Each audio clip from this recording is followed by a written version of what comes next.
Thank you everybody for coming along today. So this is our taster session of our Start the Conversation Neurodiversity Awareness Training. So we are Inclusive Change, as I'm sure you probably know. So my name's Becca and I'm Support Operations Specialist here at Inclusive Change. I'm also a Certified Neurodiversity Coach, and I will very briefly introduce Holly. So Holly, if you can give everyone a wave. Holly is our Support Operations Manager here at Inclusive Change, and she's going to be supporting me today, monitoring the chat for anything that comes through. So, who are we? For those of you who don't know, we are building the future of work with neurodiversity in mind. I would say that's the key ethos that Inclusive Change embodies.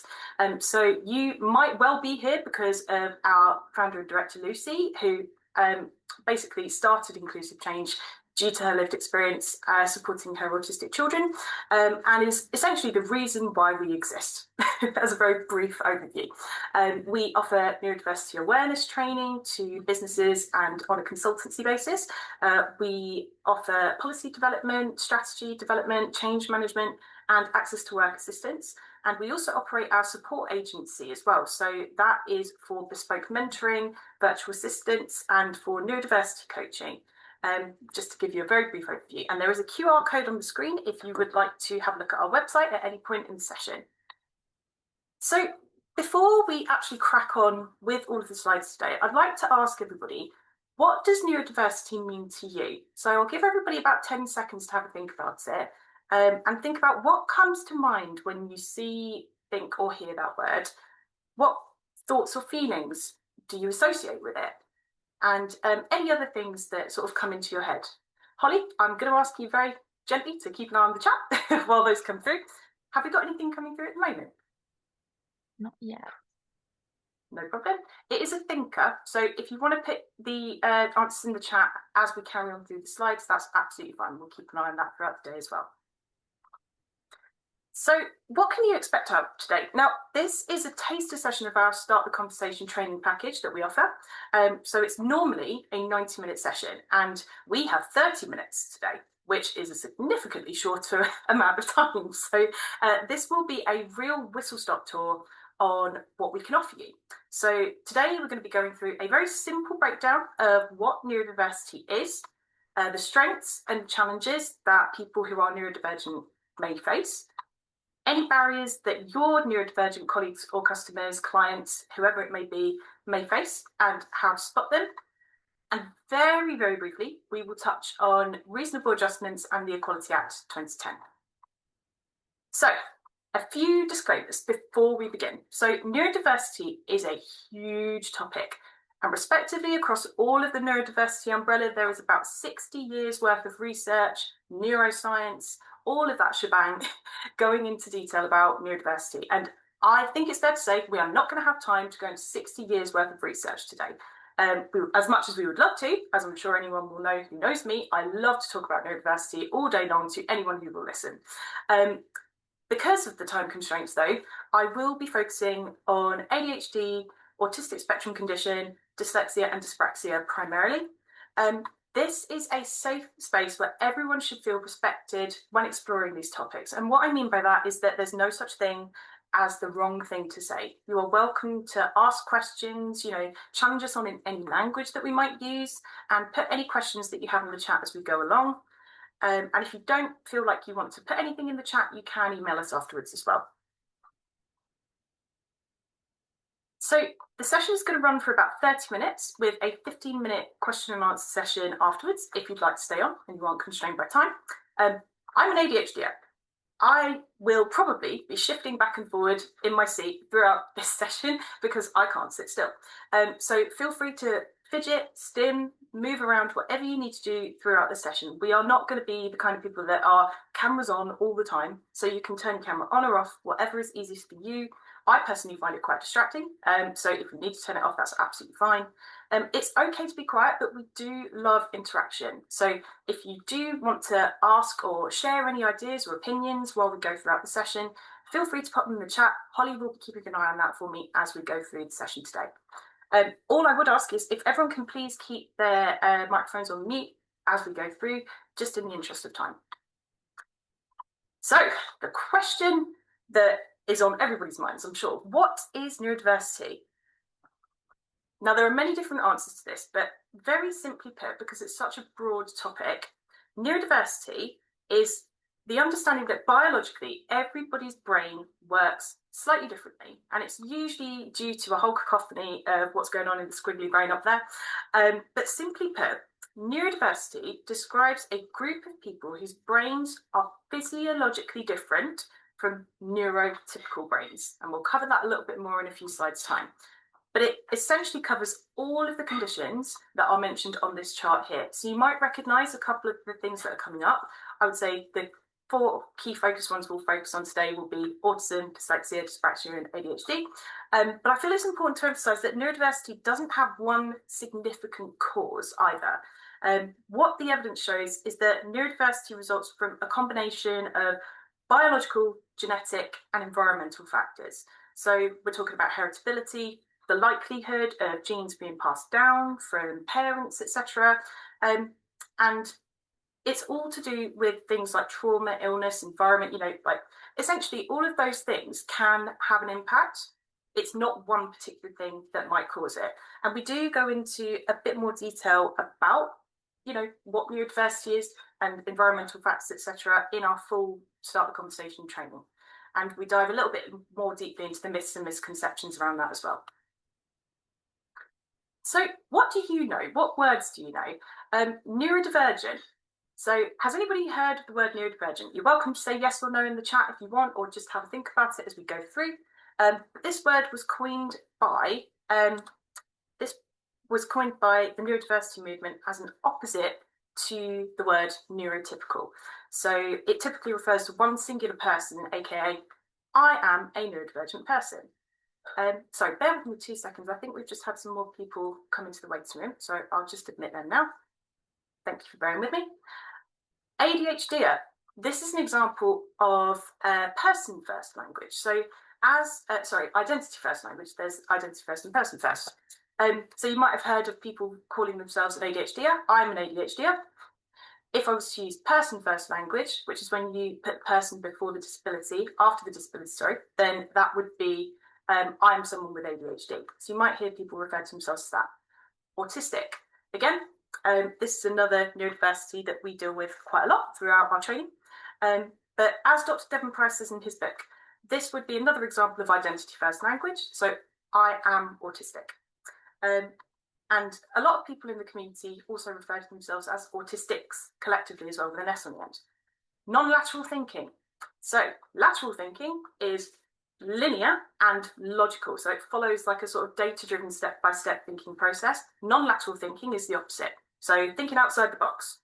Creativity. ADHD is, for us, a lot of the times the box doesn't even come into the equation. It's already halfway down the road. We've come up with a whole new process for things. ADHD. Has anybody heard of that term ADHD before?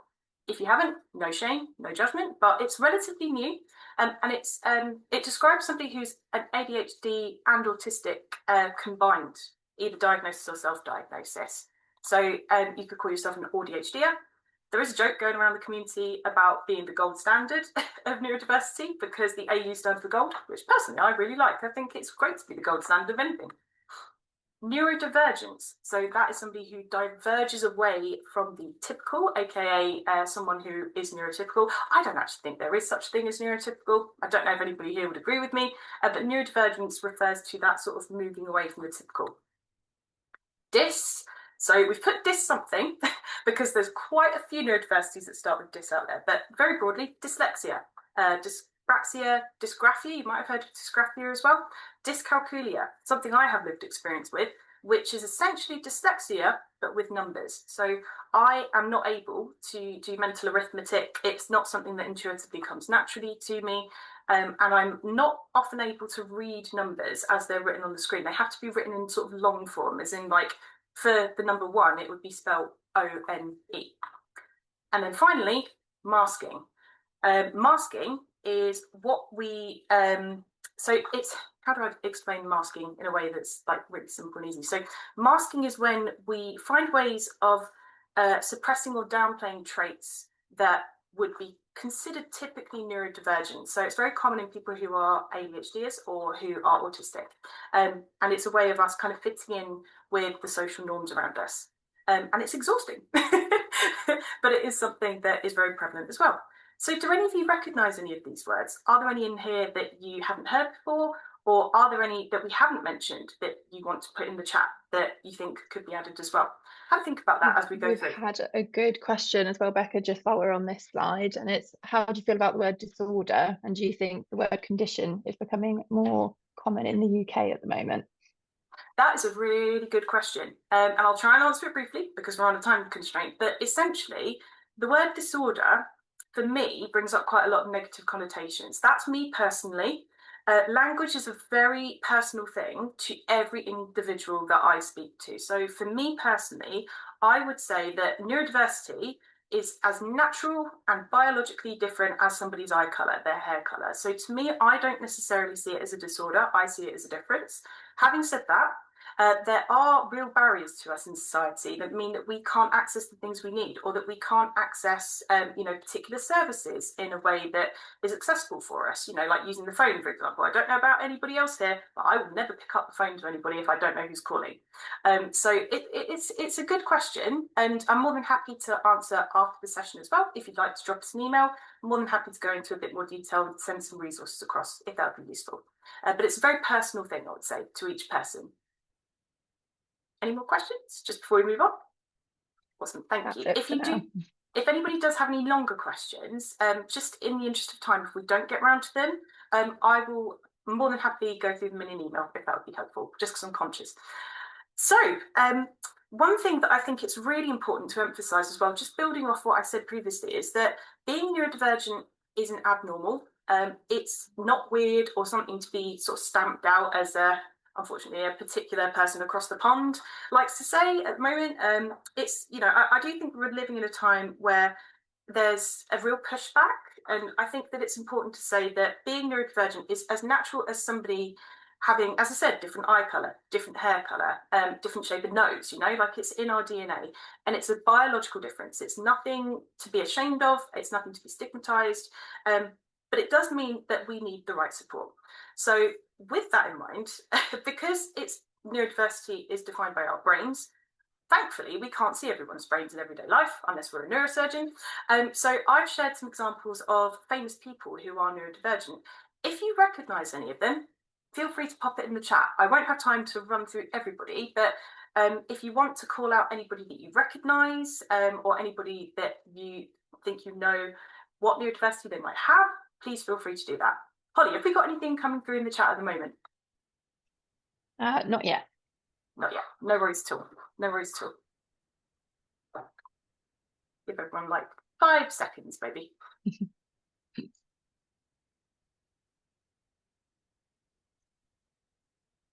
Okay, cool. So I will send out a list of everybody on here, but the key ones I wanted to point out just for book references, mainly, Shappi Khorsandi, also known as Shaparak Khorsandi, because she's changed her name. She wrote a book called Scatterbrain.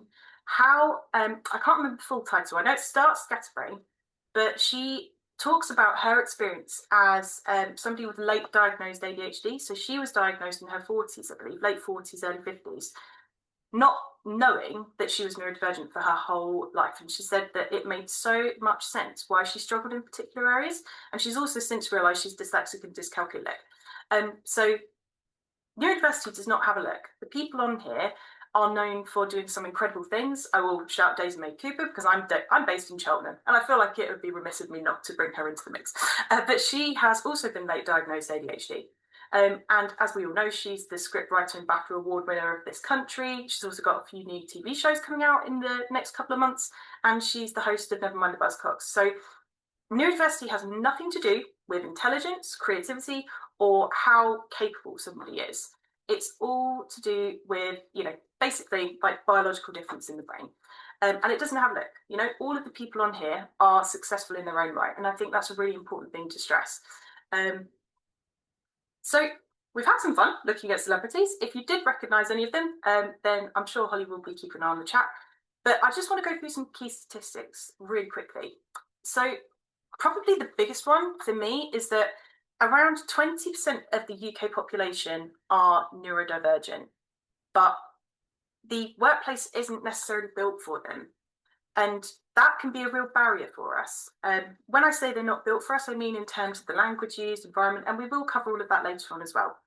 Approximately 80% of neurodivergent employees don't disclose their condition at work due to stigma.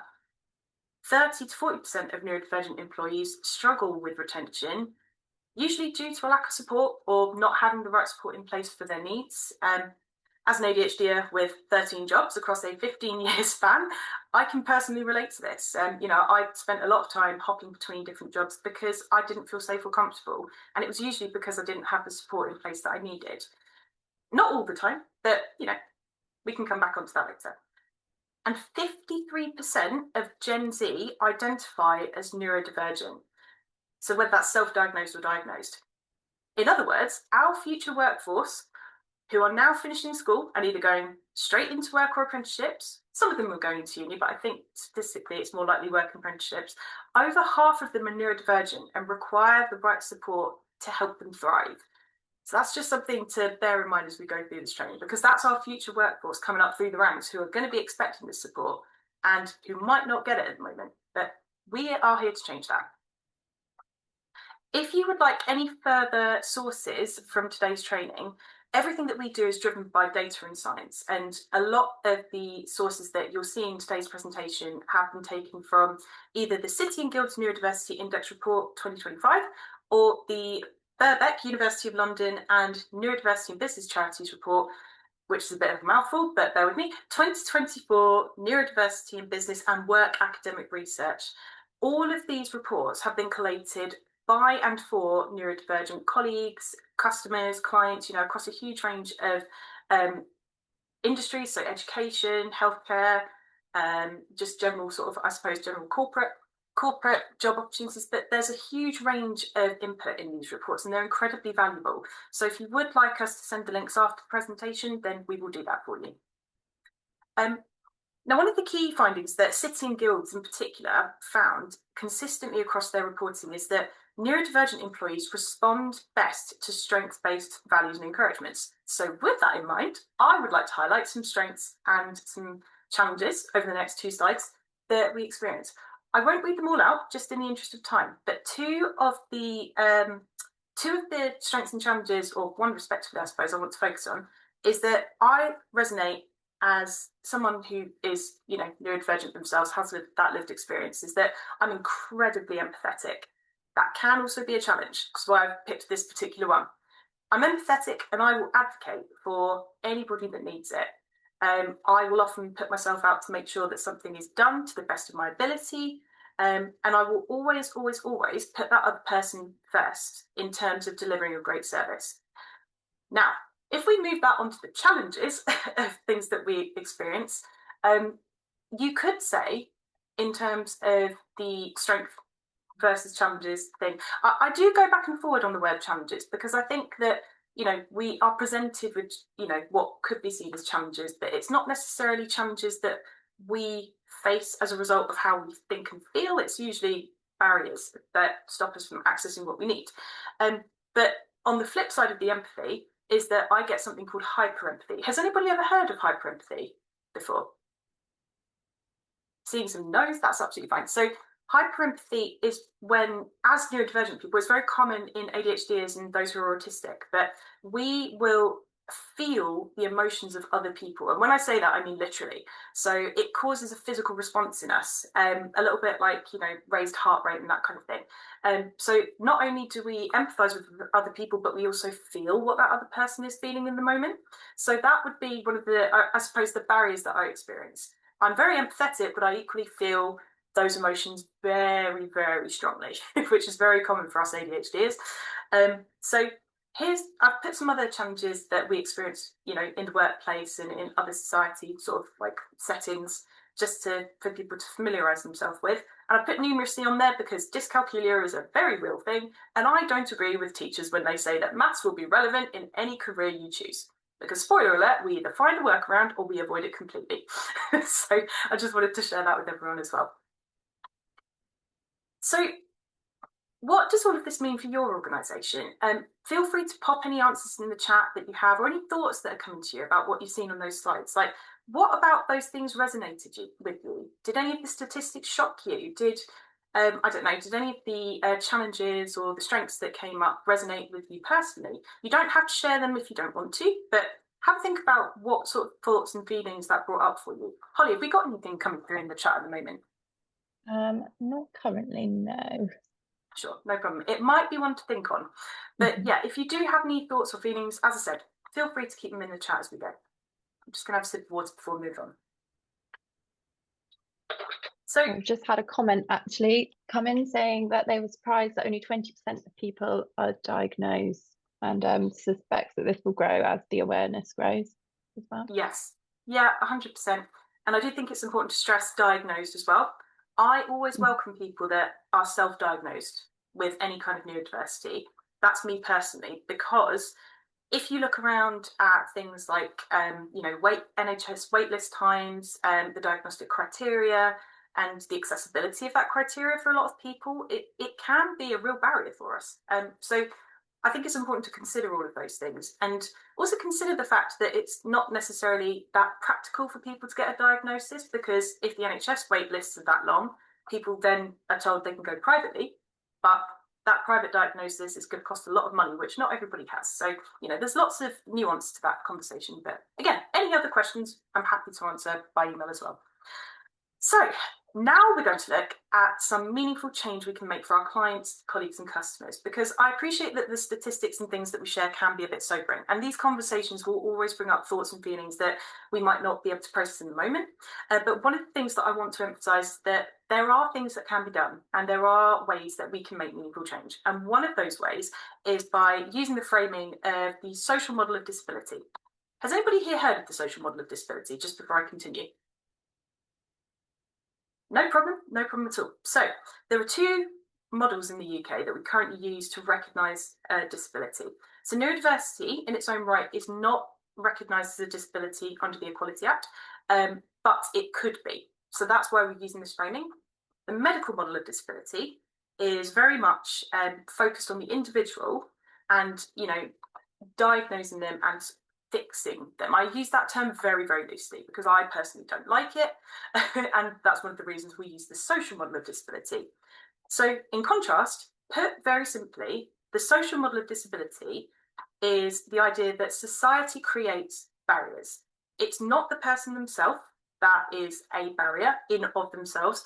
It's that the environment or the attitudes and policy procedures of an organisation are not accessible for them. So there are particular things in place that block them from getting the access they need. And that is what we need to work on. We need to work on removing those barriers.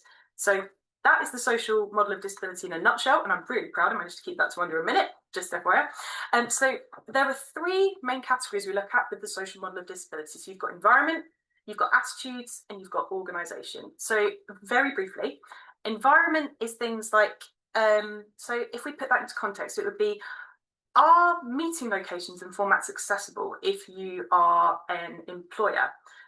Do we demand monitoring multiple channels at once for Teams meetings and for Zooms and for Google Chats and all this kind of thing? So that in terms of access to different kinds of communication, people have that. Have you got a live chat? Have you got things like, like a text service as well as phone calls if you've got customers trying to reach you who might be neurodivergent?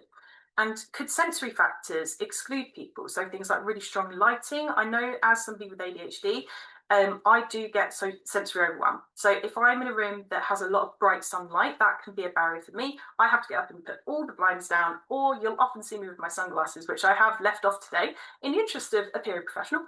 But that can be something to consider as well. Attitudinal barriers. So is our language clear and inclusive? And by inclusive, I mean accessible. So is the language you're using clear and instructive when you're giving directions or instructions to people at work that might need some help breaking down a task? Is your website accessible? So are there lots of long words on there that might trip someone up who's neurodivergent or dyslexic? Is it in a font that's friendly for dyslexic people? Do we unknowingly stereotype or overlook neurodivergent colleagues?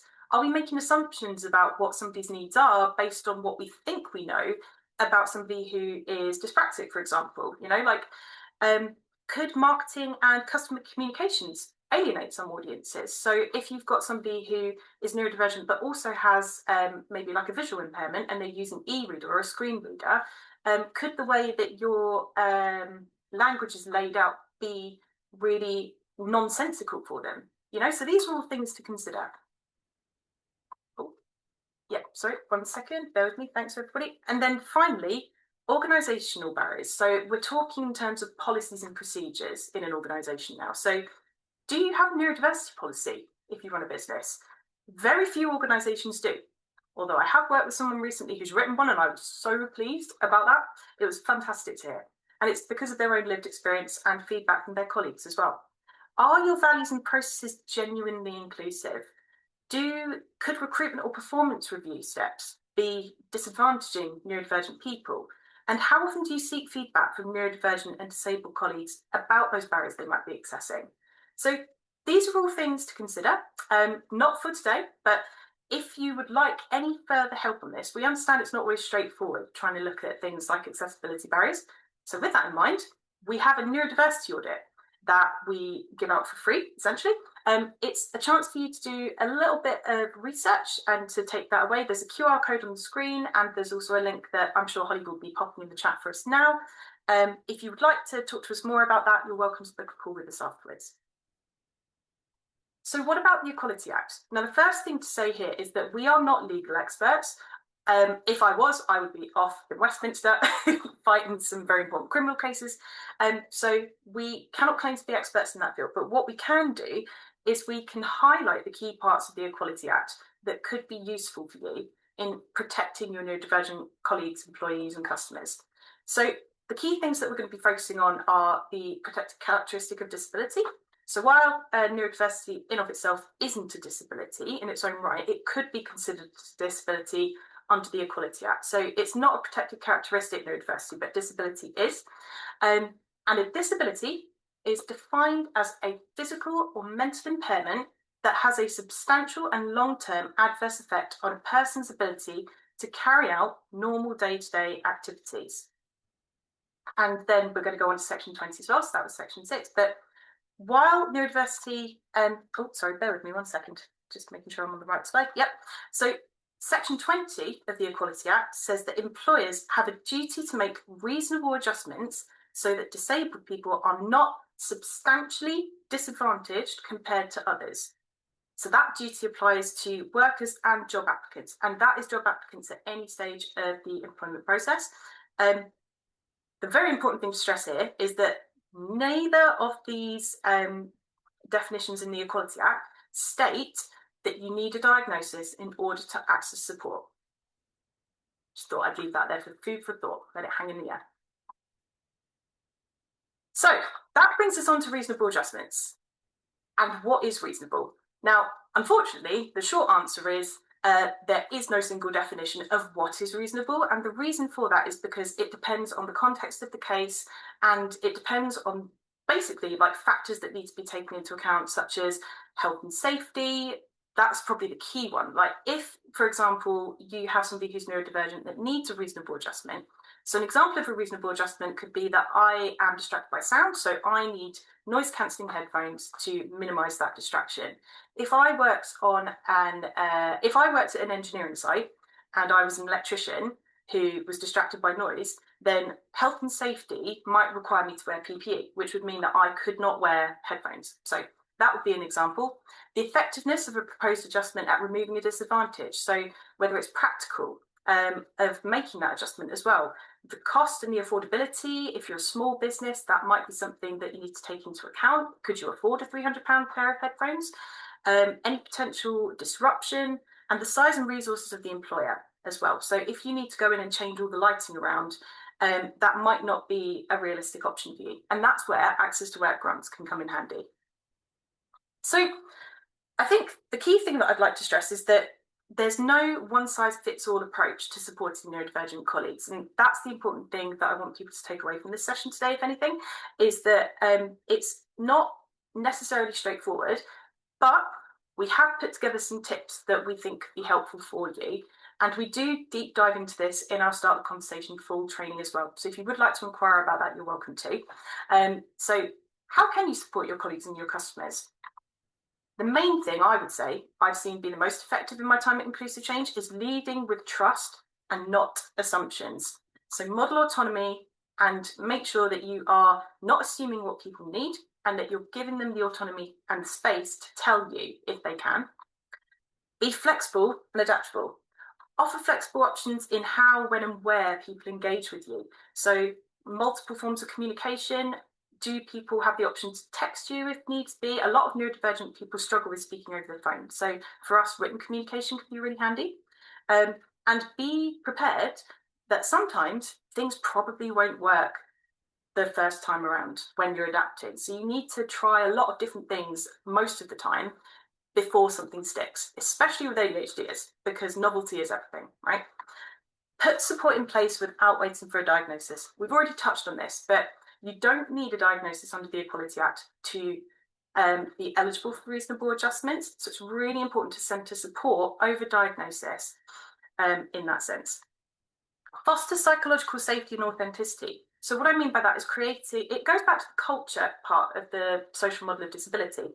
So create a culture of safety where people don't feel the pressure to mask, which is easier said than done. But if you would like any tips on how to do that, feel free to contact us. We're more than happy to help with that. And the last thing is focus on strengths and the whole person.